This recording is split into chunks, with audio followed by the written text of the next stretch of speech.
4 ശ്ലോകങ്ങൾ ചതുശ്ലോകി ഭാഗവതമാണ് പ്രാർത്ഥനയായി ചൊല്ലുന്നത്. ഇത് ഈ മൂർത്താട്ടൽ കുടുംബാംഗമായ കുമാരി അനാമിക ശൈലേഷ്.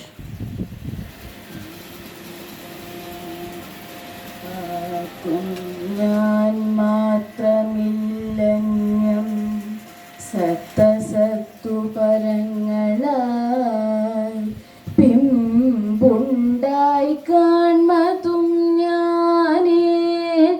ഞാനേ ശേഷിച്ചിടാവതും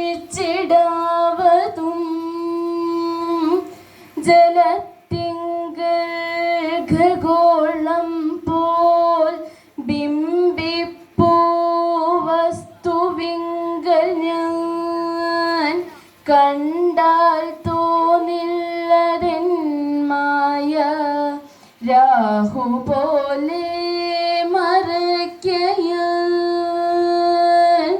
വലുതായി ചെറുതായി വാഴ്വിൽ പഞ്ചഭൂതങ്ങളെന്ന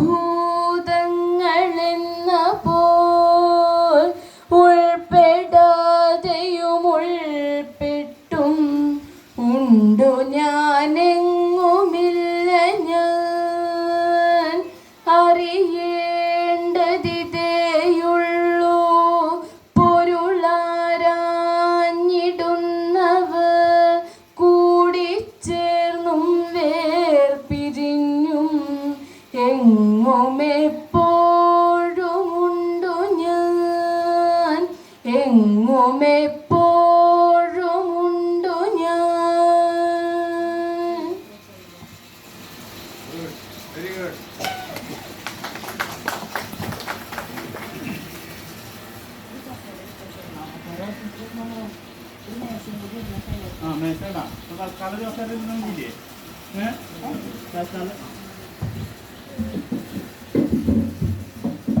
ശ്രീമദ് ഭാഗവതം ആദ്യമായിട്ട് ആരംഭിച്ച 4 ശ്ലോകങ്ങളാണ് ചതുശ്ലോകി ഭാഗവതം.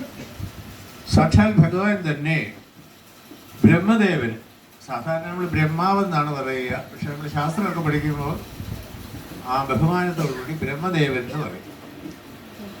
അപ്പൊ ഭാഗവതം എവിടെയാണ് ആരംഭിച്ചത്? സാക്ഷാൽ ഭഗവാൻ നേരിട്ട് ആർക്ക് കൊടുത്തു? പറയൂ. ബ്രഹ്മദേവന് കൊടുത്തു. നമ്മൾ പഠിക്കുമ്പോൾ എങ്ങനെയായിരിക്കുന്നത് അല്ലേ? കാരണം ഇതൊന്നും പിന്നെ നമ്മൾ ആവർത്തിക്കുക, ഇപ്പൊ ഉറപ്പിക്കുക ഇത് ഓരോന്ന്.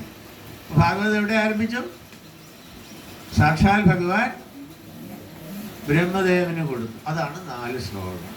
ചതു എന്ന് പറഞ്ഞാൽ 4 ശ്ലോകങ്ങളിലായിട്ടാണ് ഭാഗവതത്തിന്റെ ഉൽപ്പത്തി.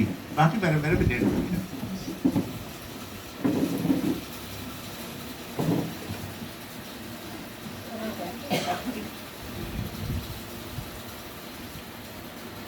ഏകാഹത്തിന്റെ അടുത്ത ചടങ്ങ് ആചാര്യവരണമാണ്. ഇന്നത്തെ ഏകാഹത്തിലെ ആചാര്യൻ ശ്രീ ഗുരുവായൂർ പ്രഭാകർജിയെ കുറിച്ച് ഇന്ത്യൻ ഓഡിറ്റ് ആൻഡ് അക്കൗണ്ട്സ് ഡിപ്പാർട്ട്മെന്റിലെ സുദീർഘമായ 40 വർഷത്തെ സേവനം പൂർത്തിയാക്കിയത് മികച്ച സേവനത്തിനുള്ള അംഗീകാരമായി രാഷ്ട്രപതിയുടെ ഉത്തരവ് പ്രകാരം ലഭിച്ച IAAS കേഡറിൽ ഡെപ്യൂട്ടി അക്കൗണ്ടന്റ് ജനറൽ പദവിയിൽ നിന്നും 2007 വിരമിച്ചതോടു കൂടിയാണിത്. ലോകപ്രസിദ്ധ ആധ്യാത്മിക ആചാര്യനും ആഗോള ഭഗവത്ഗീത പ്രചാരകനുമായിരുന്ന പൂജനീയ സ്വാമി ചിന്മയാനന്ദജിയാണ് ഗുരുനാഥൻ. നേരിട്ട് ശിക്ഷണം ലഭിച്ച് ഗുരു അനുഗ്രഹത്തോടെ 1988 മുതൽ തിരുവനന്തപുരത്ത് ആധ്യാത്മിക